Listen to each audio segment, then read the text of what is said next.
Hi, and thanks for logging on to the Daily DVAR Halacha. And here's a brand new halacha for you, and it's for Wednesday, the 10th day of September. Here we go.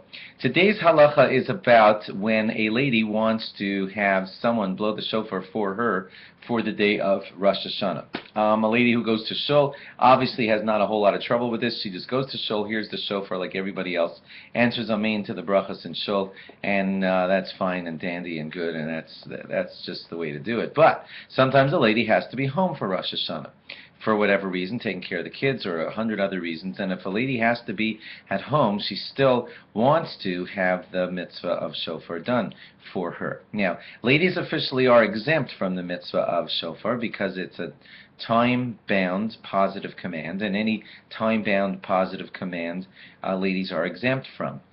Like, for example, sitting in the sukkah. Ladies don't have to sit in the sukkah. But a lot of ladies want to do the mitzvah and still get a mitzvah when they do that. So a lady wants to be in a sukkah and doesn't have to be. And a lady wants to hear the shofar, although she doesn't have to hear the shofar. Therefore, if there's a lady who's home who wants to hear the shofar, a man can come to her house and blow the shofar for her. But we will, of course, run into the question of what to do about the bracha. So this is the halacha. A lady is allowed to make the bracha for herself because there is still a mitzvah being done if she hears the shofar. She doesn't have to do it, but if she does hear it, she is accomplishing a mitzvah. So the lady can make the bracha for herself. Now, if it ever happens that a man comes to a house of a lady and blows the shofar for her, he has that option in front of him. He can say, okay, make the bracha, and after you make the bracha, I'm going to blow the shofar for you. That's an option.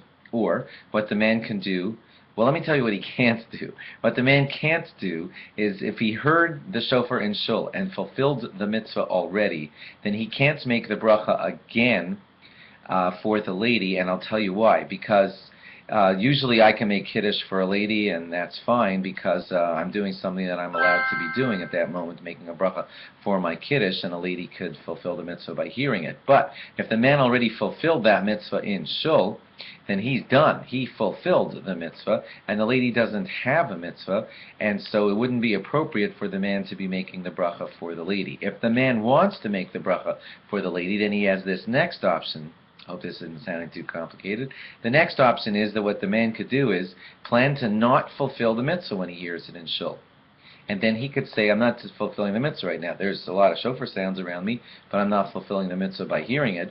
And then I'm going to go over to that lady's house, and I want to make the bracha for her, so I'll fulfill the mitzvah then. Then, when he blows the shofar for the lady, and he makes the bracha before he blows the shofar, and he fulfills the mitzvah while blowing the shofar, which of course you're allowed to do, and then it's all fine and wonderful because he's fulfilling the mitzvah and making the bracha for himself and for the lady, just like what the man's doing in shul when he blows the shofar for everybody in the shul, including the lady section. So in summary, there are three options if a lady wants to hear the shofar at home. One option is, two options at home. One is that she makes the bracha herself, and then the man blows the shofar for her. Or option number two at home for the lady is that the shofar blower does not fulfill the mitzvah at shul, fulfills the mitzvah when he plans to fulfill the mitzvah when he blows the shofar for the lady at home, and therefore he makes the bracha for himself and the lady when he blows the shofar for the lady at home. The third option, which just isn't at home, is that when a lady goes to shul, then that same thing is happening at the shul. The person who's blowing the shofar at shul is making the brachas for himself and for everybody, and the Ezras Nashim, the ladies section, and so he makes the mitzvah, fulfills the mitzvah, and makes the bracha for himself and everybody that way in shul.